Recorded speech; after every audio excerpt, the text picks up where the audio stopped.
Hi everyone, welcome back to my channel. My name is Karla from Karla's World, and today I wanted to go ahead and introduce to you guys my newest addition to the family, my baby Brandon. So his name is Brandon Kevin, and we decided to name him Brandon after my husband, whose middle name is very similar to the name Brandon. And we really liked it ever since even before I was pregnant. I always told my husband that I really like the name Brandon and that's what I would like to name my son. And then there were other names that I really liked, and we almost went with the name Angel, but we decided not to name him Angel because I just wasn't madly in love with the name.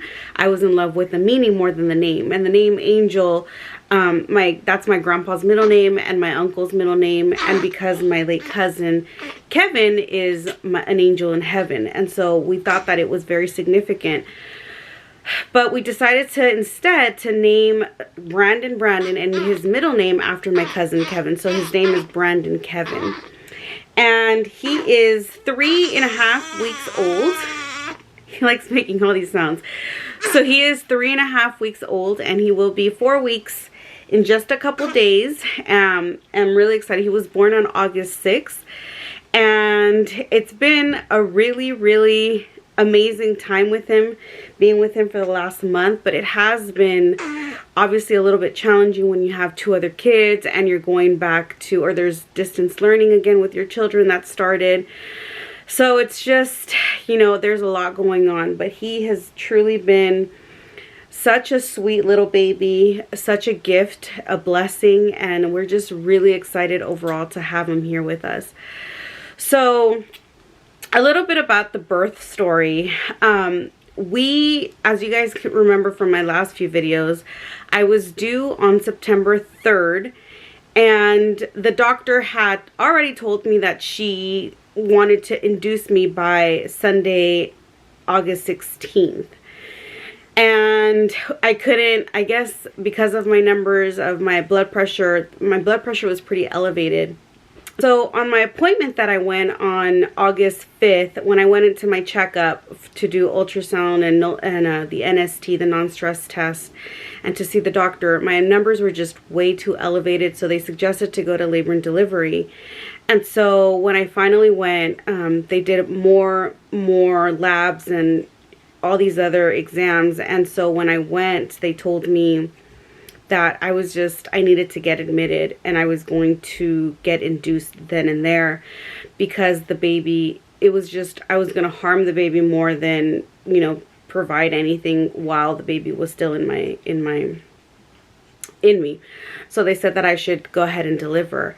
And I was really surprised and shocked. I guess it wasn't a total shocker, but I guess when she said, "You're having the baby between today and tomorrow," I'm like, It was a surprise. It did catch me a little off guard, but thankfully I was ready with my hospital bag, and I had everything ready with the nursery, and I was just pretty much waiting for the baby. Because of my history with my other 2 girls, I figured it's better that I'm prepared. It's better that I'm ready. That, you know, in comparison to the last pregnancies, I wasn't ready. I wasn't prepared, so I had to go home and just kind of pack everything. And so now I had that peace of mind that, okay, if baby has to come early for whatever reason, we're ready.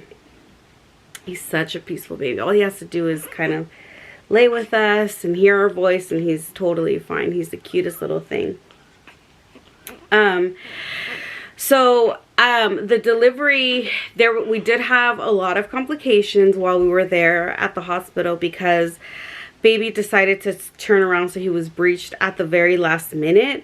So the doctors had to manually move him around, and you know, they tell you, okay, do you want us to manually move him around, or do you want to have a C-section? Well, I don't want to have a C-section if I don't have to.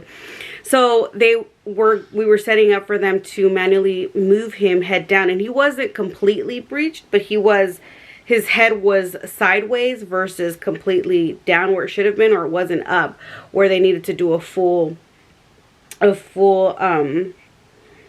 guess to fully turn him around. There's a word and I can't remember the term for it.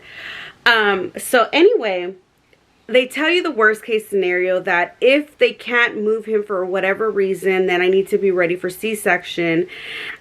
So because they're saying that the umbilical cord can, you know, it can kind of be wrapped around his neck, or he may not like it and get a little stress where his heart rate can drop, and then we're going to need C-section. So they just tell you the worst case scenario, so we had to be ready for C-section.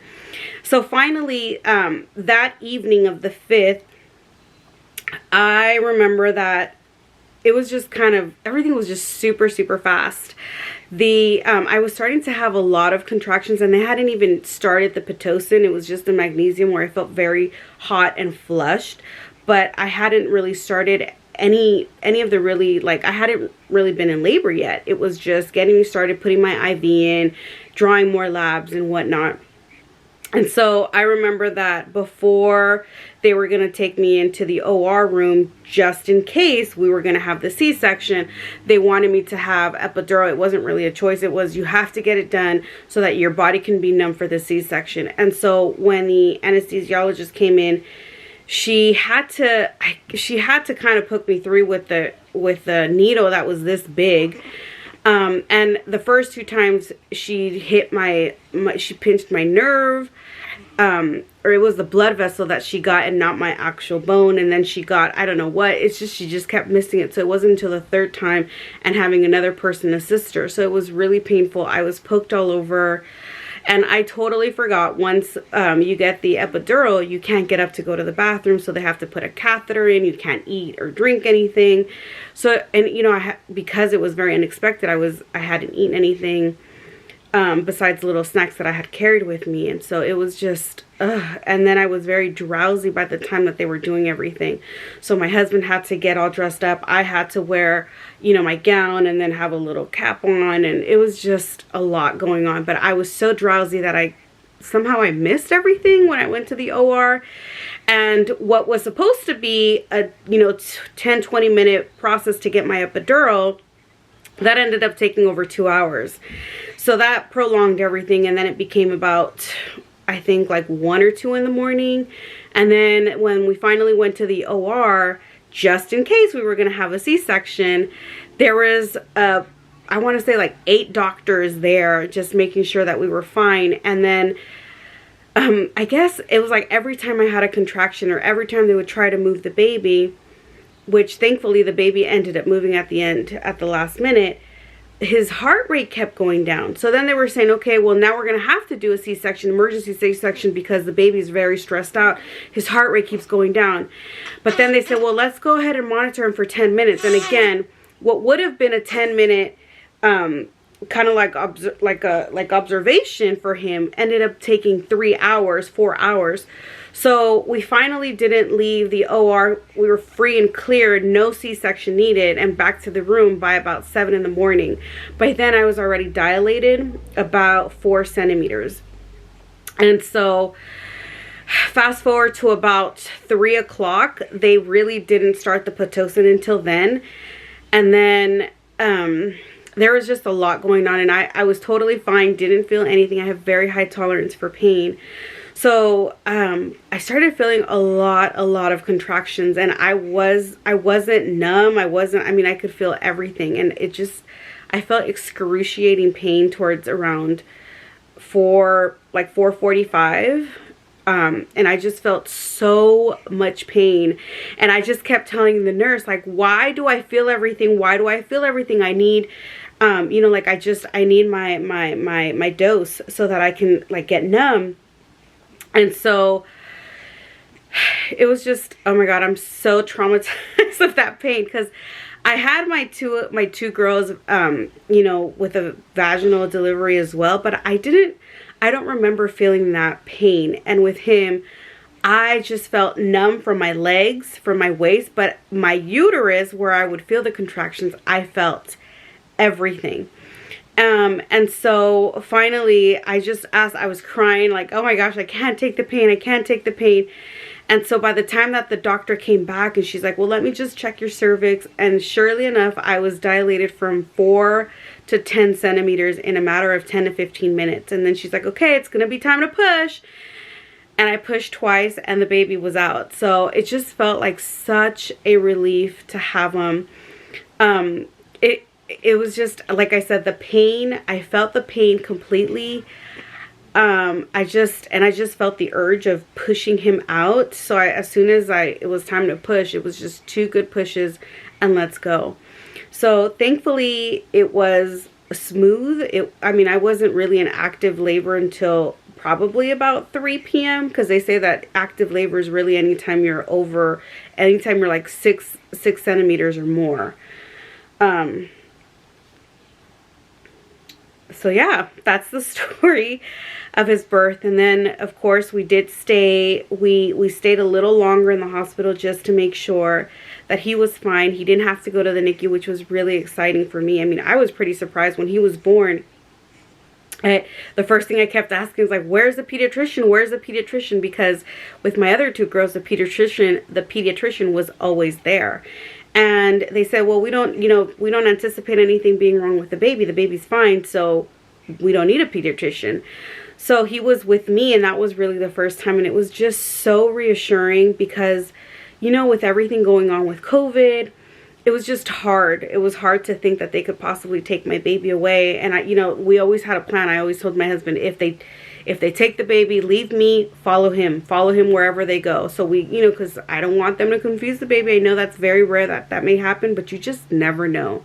And I don't want him, being too close with other people and this and that, and, just being overprotective of my newborn. And so it was challenging, especially with COVID. So my husband he did have the privilege of staying with me because there was a time where people could not come into the labor and delivery room, and now they're allowing them to go back in, but we all had to wear masks. I mean, I was delivering my baby wearing a mask, and I'll put some pictures in here, but I thought it was the craziest thing. Like, oh my gosh, you're huffing and puffing, you're pushing, you're tired, you're sweating, you're this, you're that, and you still have to wear a mask. And they say if you don't have to, if you can't breathe in it, but they would prefer you to do so. And I completely understand. I want to protect myself, especially because there's so many other patients. We don't know if they're contaminated or not. So my husband, he did have the privilege of staying there and being with me, but the rule was once you come into the hospital, you cannot leave. I'm sorry, baby. Am I being too loud for you?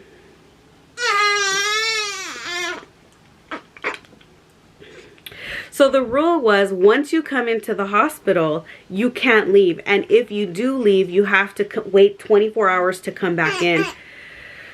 So it was really, really hard. Anytime we wanted to, well, they brought food for me, but anytime he wanted to order food, he couldn't leave the building. We had to do the, is it DoorDash? DoorDash had to come through the main lobby and then drop it off, and even get verified who they were dropping the food off to. So I'm just really, really glad that he was able to come with me and stay with me in the hospital and be there for the delivery of the baby, because this entire time it was that anxiety to know I'm going to deliver this baby by myself. And although naturally I'm going to do it by myself with all the staff there, you just want your support. You want your backbone there. You want someone to be there just for moral support, and obviously for him to see the birth of his son, which was very important. So, but it was nice because I usually have, my sister, my mom with me in the room, but it was very restricted, but it was also nice because it was very intimate, just my husband and I meeting our son. And then we were at the hospital for about 5 days just to make sure that baby was okay. He did get into the NICU. He was at the NICU for maybe 2 hours just to make sure that he could hold his temperature because he was very small. So he was born on August 6th. He was born at 5:14 p.m. and he only weighed 4 pounds 7 ounces, and he was 18.5 inches long. So he was still a pretty long baby considering he was a 36-week-old baby. So we didn't make it quite to the 40 weeks or the 38, but we did. He was born at 36 weeks, and that was not because of him. It was because of my condition. I have preeclampsia. I developed preeclampsia during my pregnancy. But surprisingly, I felt fine. You know, my numbers were elevated, but I personally didn't have any symptoms. They say, okay, if you have high blood pressure, you'll feel pain on your upper abdomen, or you'll see little shining stars, or you have severe headaches and it won't go away with Tylenol. And I didn't have any of those symptoms, which thankfully so, because that would have been hard. So here we are now. He is almost 4 weeks old. We are exclusively breastfeeding, so as you can imagine, waking up every 2 hours with the baby. Sometimes he will sleep and won't wake up for 3-hour feeds, which is great. But he's doing really well. He's gaining weight. We had to go in to make sure he didn't have jaundice or anything like that, and he's been so good. He's such a peaceful baby, and we're just so excited to be home and to be together. He really just completes our family. We always felt like we're good with our 2 girls, but deep down I think we always just wanted to have that boy to just complete us. And even if we would have had a girl, we would have been equally as happy. In fact, it was funny because every time I would go to the store to look for little boy stuff, I just felt so weird. Maybe because I never had a boy, but I just kept thinking, I miss going to the little girl aisle and looking at all of the, the bows and the little, the headbands and the little dresses and all the little blankets and all the, all the cute little things that they have. So, but, we're just excited that he is here. He's here to complete us, our little Brandon. So our daughters are very excited too. Jacqueline got promoted to big sister, and she's really excited. She really takes her role very seriously. She helps with taking the diaper to the diaper genie, picking out his clothes when we're going to shower him or bathe him. She comes and brings the shampoo and the lotion and helps set up. And Ariana is just always cuddling him with so much, like so many kisses and so many hugs. And she just wants to, Mom, I want to change his diaper. Mom, I want to carry him. It's like, oh my gosh, wait, he's so little. And it just makes me nervous. But of course, they do get to hold him and to just be with him, which is so sweet.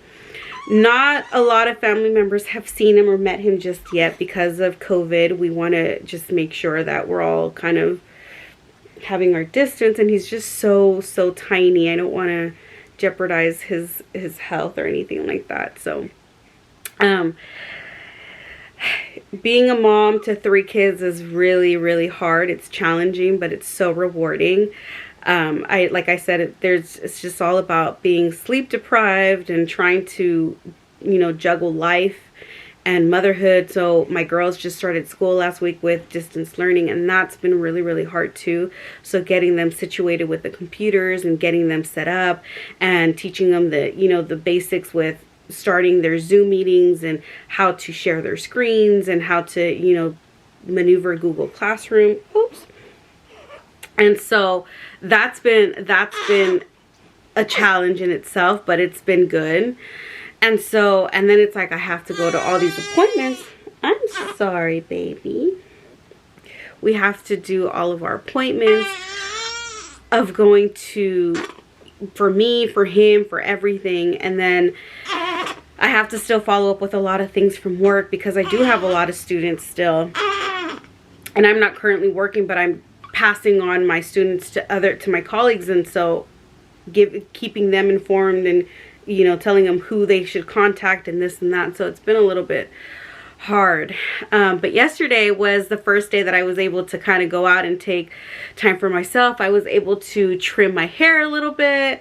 I was able to get my nails done, and I feel like a brand new woman. It's so it feels so good, just the littlest things. But and my husband, he's just such a trooper. He's really the real MVP. He helps out so much at home with laundry, with taking care of baby. He helps me at night. So I'll take the first shift where I do the first 2 or 3 feedings, and then he'll come towards about, I don't know, 4 or 5 in the morning just to help out, to make sure that I can get some sleep. And then, some of the milk that I'm pumping out, he's able to feed baby. So that's really helpful. to helping me with laundry, with cleaning, with the girls, which is a huge help too. And then I come in, and when I'm a little well rested, I can help the girls with homework and follow up and everything else that I need. So it's definitely a lot of work, a lot of adjustment, but we're just looking forward to everything. We're so excited to have him here with us. So this is Brandon. I wanted to introduce you guys to him, my big baby. I think he has an appointment coming up, but I think last time I checked, which was last week, we went to his appointment.